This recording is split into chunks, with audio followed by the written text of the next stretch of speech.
আমাদের আগের যে স্ট্যান্ডার্ড ছিল, আগে যেভাবে আমরা ছবি বানাতাম, আপনি ফটোগ্রাফি বলেন, সাউন্ড বলেন, ডিরেকশন বলেন, ছবি মেকিং বলেন, সবকিছু কিন্তু আগাচ্ছে।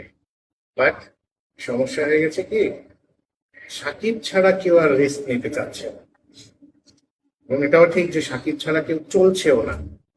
এইটা যদি আমরা ওভারকাম করতে পারি, দেন আরো দুই চারটা হিরো যদি চলতো, একসাথে চলতো, ওদের ছবিগুলো চলতো, আমাদের ইন্ডাস্ট্রি কিন্তু এই মুহূর্তে দাঁড়িয়ে যেত।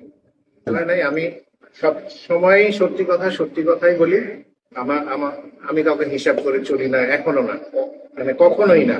আমি আগেও অনেক কথা বলে, ওই যে এরকম বলে আমার ঘরে লোকজন, তারপরে আপনি এটা কেন বললেন, ওইটা কেন বললেন। আমার যেটা সত্যি কথা সত্যি কথা, সাকিব একটা সময় অনেক কষ্ট করেছে, সত্যি কথা, তার বিগিনিংটা অনেক কষ্টের ছিল।